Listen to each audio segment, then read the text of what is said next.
O presidente do Supremo Tribunal Federal, Dias Toffoli, autorizou hoje o ex-presidente Lula a se encontrar com a família numa unidade militar em São Paulo por causa da morte de um irmão de Lula. A decisão foi anunciada na hora do enterro e Lula se recusou a encontrar a família num quartel. O pedido da defesa de Lula para que ele pudesse participar do velório do irmão foi feito ontem mesmo, assim que a morte de Genival Inácio da Silva, conhecido como Vavá, foi comunicada oficialmente. Ele morreu de câncer em São Bernardo do Campo. O parecer da Polícia Federal foi feito ontem à noite e recomendava que Lula não fosse autorizado, alegando, entre outros motivos, a falta de helicópteros, que segundo a polícia estavam sendo usados no resgate em Brumadinho, a falta de tempo hábil para os preparativos e, no tocante à análise de risco, os levantamentos realizados pela Diretoria de Inteligência da PF levaram em consideração as seguintes situações que poderiam ocasionar desde um simples atraso no transporte até um acontecimento gravíssimo, como fuga ou resgate do ex-presidente Lula, atentado contra a vida do ex-presidente Lula, atentados contra agentes públicos, comprometimento da ordem pública, protestos de simpatizantes e apoiadores do ex-presidente Lula, protestos de grupos de pressão contrários ao ex-presidente Lula. A Lei de Execuções Penais prevê que presos, na mesma situação de Lula, podem obter permissão para sair da prisão no caso de falecimento de parentes próximos. Ainda ontem, a juíza Carolina Lebos, da 12ª Vara da Justiça Federal em Curitiba, acolheu os argumentos da Polícia Federal e do Ministério Público Federal de falta de tempo hábil e risco de segurança e negou o pedido. A defesa recorreu à segunda instância. Durante a madrugada, o desembargador Leandro Paulsen, do TRF4, manteve a decisão da juíza Carolina Lebos e indeferiu o pedido. Hoje cedo, os advogados entraram com um novo recurso, dessa vez no Supremo. O presidente do STF, Dias Toffoli, acolheu parcialmente o pedido e alegou que prestar assistência ao preso é um dever indeclinável do Estado, sendo certo, ademais, que a República Brasileira tem como um de seus pilares fundamentais a dignidade da pessoa humana. E decidiu assegurar a Lula o direito de se encontrar exclusivamente com seus familiares na data de hoje, em unidade militar na região, inclusive com a possibilidade de o corpo do irmão ser levado à unidade militar, a critério da família. Toffoli permitiu a presença de um advogado e proibiu o uso de celulares e outros meios de comunicação externo, bem como presença da imprensa e a realização de declarações públicas. E disse que as medidas visavam garantir a segurança dos presentes, do requerente e dos agentes públicos. A decisão saiu por volta de 13h. Em Curitiba, o advogado de Lula falou sobre a decisão de Toffoli. Disse que Lula jamais aceitaria encontrar-se com familiares num quartel. A decisão foi proferida quando o corpo já estava baixando a sepultura, o enterro já estava acontecendo. Então, nesse sentido, a decisão não tem mesmo como ser cumprida. Os familiares ele encontra todas as quintas-feiras aqui quando os familiares visitam. Então, num momento como esse, o lugar menos adequado para encontrar os familiares seria um quartel. Em Chicago, onde a sensação térmica chegou a 50 graus negativos, foi preciso usar fogo para descongelar os trilhos e manter o transporte da cidade funcionando. O frio foi tão intenso em Minnesota que a banana congelou e foi usada como martelo. 5 estados decretaram emergência e as escolas ficaram fechadas. A onda de frio cobriu uma região onde vivem 200 milhões de pessoas, ou 65% da população americana. Em 10 estados, até as entregas dos Correios tiveram que ser suspensas. Nada que assuste os turistas brasileiros em Nova York. Sofrendo muito, mas estou adorando, né? Tá de matar esse frio, né? Tá difícil, é muitas camadas, muita roupa. O lugar mais frio de Nova York é aqui no Central Park, onde são medidas as temperaturas oficiais da cidade. O fenômeno que derrubou os termômetros em boa parte dos Estados Unidos é o chamado vórtice polar, que traz ventos lá do Polo Norte para congelar as temperaturas por aqui.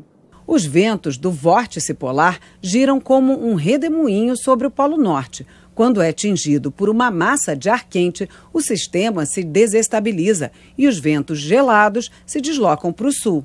A Josiane saiu do Rio de Janeiro e pegou uma pequena diferença térmica.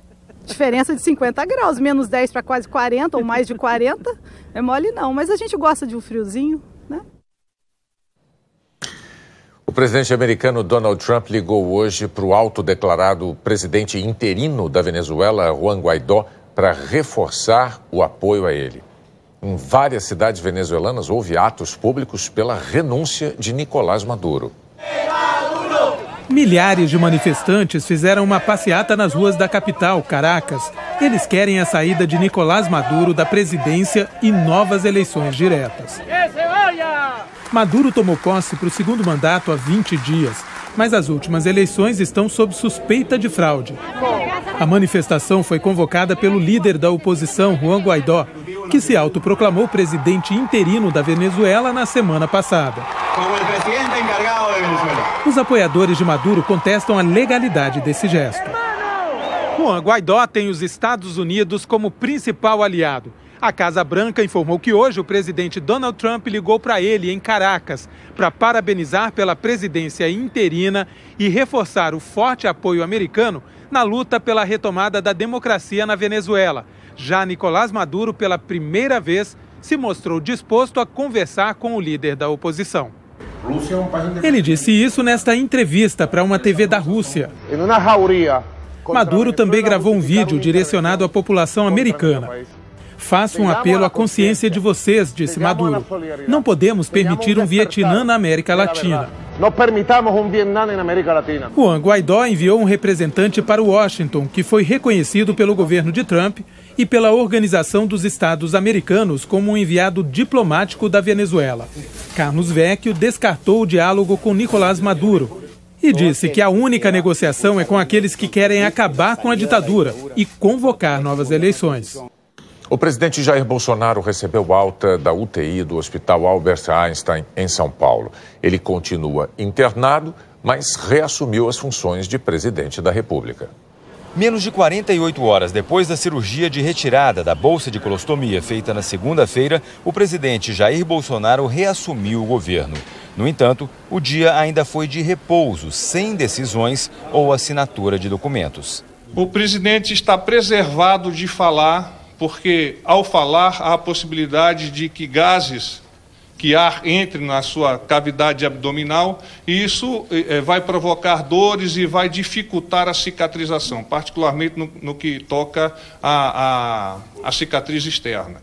O boletim médico divulgado no fim da tarde informou que Jair Bolsonaro recebeu alta da unidade de terapia intensiva nesta manhã e que ele segue apresentando boa evolução clínico-cirúrgica, sem sangramentos ou disfunções orgânicas. O presidente permanece sem febre ou outros sinais de infecção. O hospital divulgou uma foto do equipamento usado para a fisioterapia motora.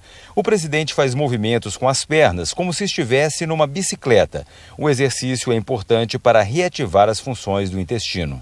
O presidente Jair Bolsonaro também deu os primeiros passos no corredor, de manhã e à tarde. Caminhou 140 metros no total. Ele continua sendo hidratado e recebendo nutrientes junto com o soro injetado na veia. O jejum oral só deve ser quebrado daqui a 4 dias. Primeiro, Bolsonaro vai poder tomar líquidos e, dependendo da reação do organismo, 3 dias depois, ele pode começar uma dieta pastosa.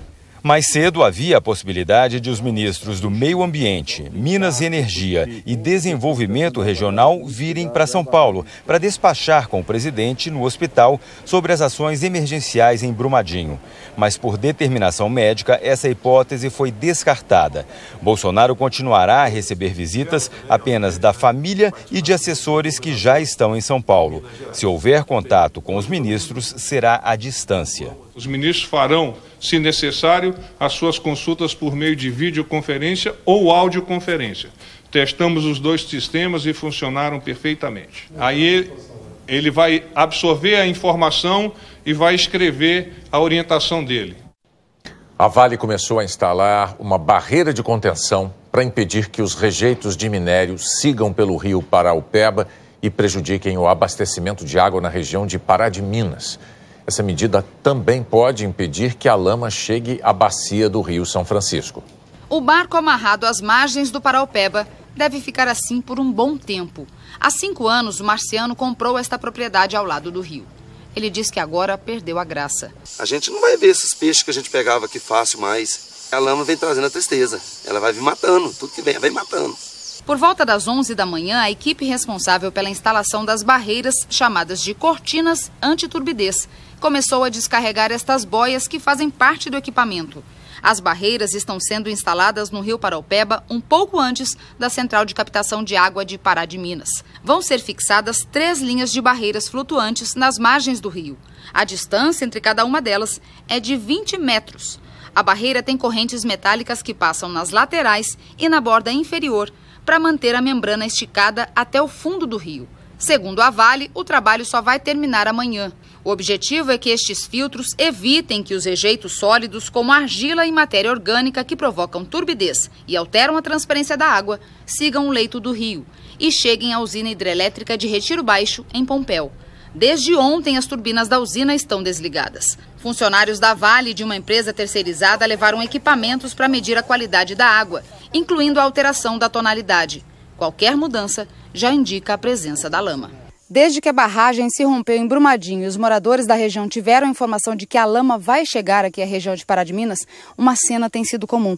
A gente tem encontrado os moradores aqui, ribeirinhos, observando o rio. Seu Clair, quando o senhor está observando aí, o que passa na cabeça ou até no coração? Uai, vem só tristeza, né? Que a gente, igual eu falei para você, a gente nem dorme à noite, fica só preocupado com o rio morrendo, porque você vê que ele está morrendo, né? Segundo a Polícia de Meio Ambiente de Minas Gerais, já foram detectadas alterações na turbidez da água no limite entre Pará de Minas e Florestal, mas não foi registrada a mortandade de peixes. As alterações na cor da água são difíceis de serem notadas nessa área, porque normalmente ela já é turva. Os policiais aumentaram a fiscalização na região. A gente faz 3 vezes ao dia, vem fazendo o monitoramento do rio, né, verificando a questão da água, a cor da água, se está ocorrendo mortandade de peixe, para que possivelmente, se vier a ocorrer isso, está relatando um boletim de ocorrência e comunicando ao Ministério Público para que tome as devidas providências contra a empresa. A Companhia Águas de Pará de Minas afirmou que o rio Paraupeba é a fonte principal de captação de água na região, mas que também capta de 2 ribeirões e que 6 poços artesianos servem como alternativa. Agora há pouco, o Serviço Geológico do Brasil divulgou um novo boletim em que afirma que foram encontrados sedimentos e aumento na turbidez da água a 4 quilômetros de São José da Varginha, que é um município vizinho de Pará de Minas. E a situação de uma outra barragem no Piauí motivou um protesto hoje. Moradores de Conceição do Canindé reclamaram da falta de manutenção da barragem Pedra Bonita, a 450 quilômetros de Teresina. As famílias dizem que a parede de contenção do lago formado pelas águas do rio Canindé está com vazamentos. O governo do Piauí declarou que, por causa da tragédia em Minas Gerais, tem intensificado as fiscalizações nas cerca de 40 barragens do estado, que não há risco de rompimento na barragem de Pedra Bonita e que os vazamentos citados pelos moradores são, na verdade, poços de alívio do próprio sistema de drenagem projetados para justamente aliviar a pressão hidráulica. Em Mato Grosso do Sul, representantes do governo estadual, da Prefeitura e do Ministério Público fizeram vistorias em 9 barragens de rejeitos de minério, todas em atividade no município de Corumbá. A de Gregório, a maior delas, pertence à Vale e, segundo a Agência Nacional de Mineração, tem alto risco de dano.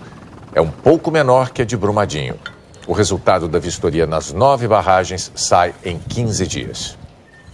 A Justiça de Minas proibiu o Estado de conceder ou renovar licenças ambientais que utilizem o método de construção da barragem de Brumadinho. Já existem mineradoras usando técnicas mais modernas.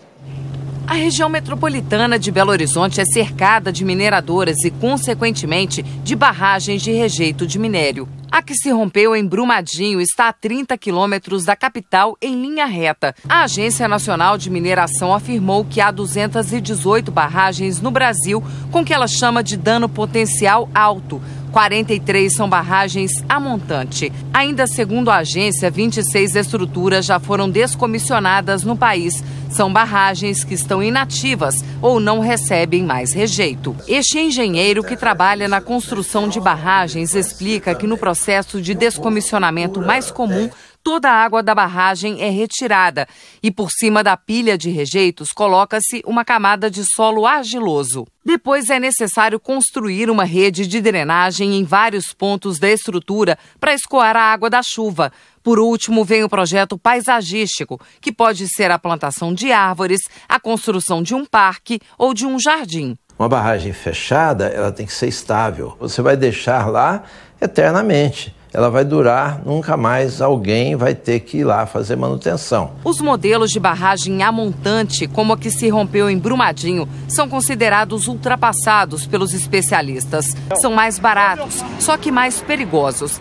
Depois da tragédia, a Vale prometeu descomissionar as 10 barragens a montante que a mineradora tem. No alteamento a montante, a fundação é menos resistente porque a barragem vai crescendo em cima dos próprios rejeitos, dentro do reservatório, com paredes em degraus que vão subindo para dentro. Esta mineradora em Nova Lima, na região metropolitana de Belo Horizonte, desativou uma barragem a montante e utiliza há 4 anos um modelo considerado mais seguro. É um empilhamento a seco. Os rejeitos passam por equipamentos para retirada da água, ficam mais sólidos e são depositados.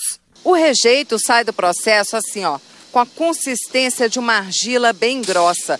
Tem 15% de água, o que, segundo a mineradora, está dentro dos padrões de segurança.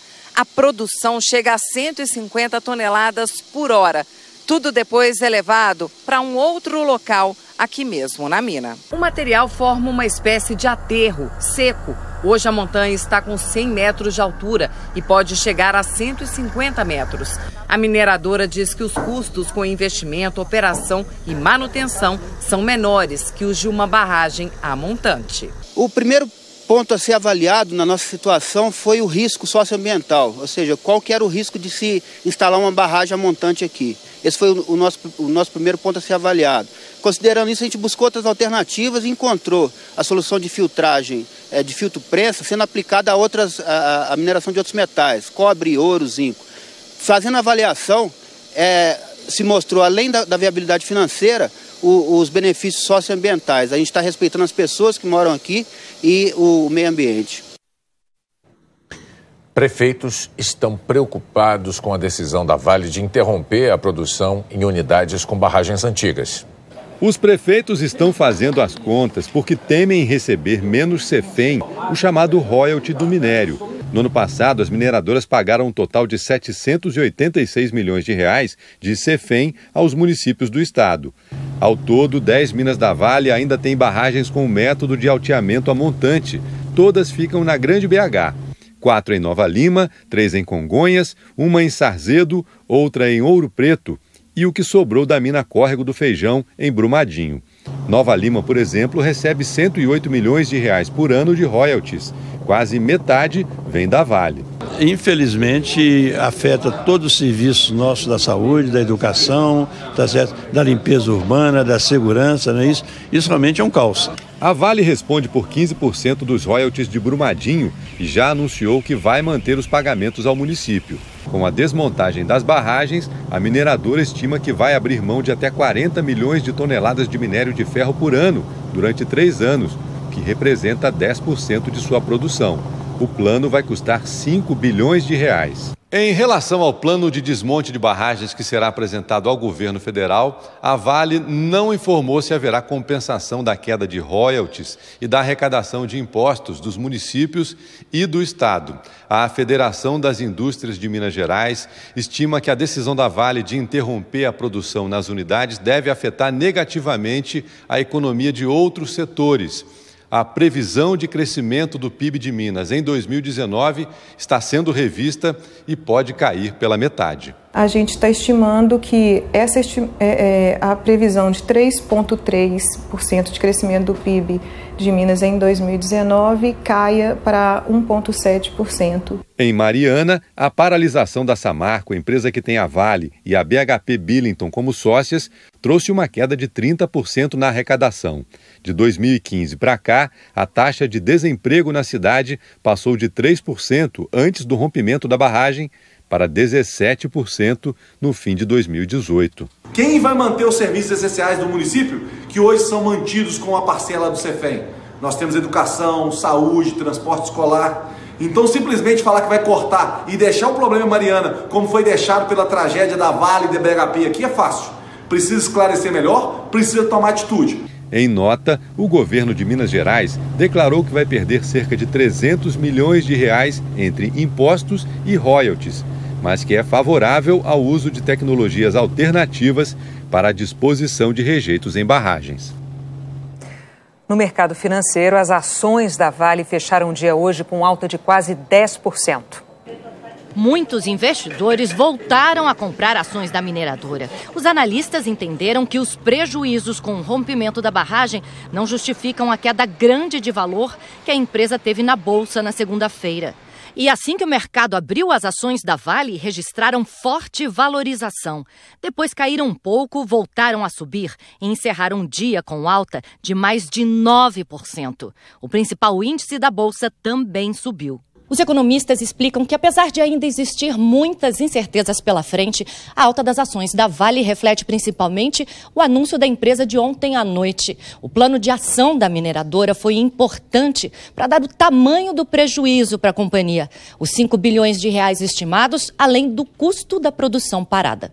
É isso, você reduz a tua incerteza em relação ao que vai acontecer com a empresa. E isso é fundamental para você dizer, gosto, não gosto, pago, não pago. No mercado internacional, o anúncio do corte de produção da Vale fez o preço do minério de ferro subir mais de 5%, valorização que também contribuiu para os ganhos da Vale na bolsa hoje. Um grupo de acionistas minoritários da Vale encaminhou uma denúncia à Comissão de Valores Mobiliários. O documento pede a instauração de um inquérito administrativo para apurar a omissão da empresa em fornecer informações sobre os riscos socioambientais de seus empreendimentos, não só em Minas Gerais, mas também nas atividades no Pará e no Maranhão.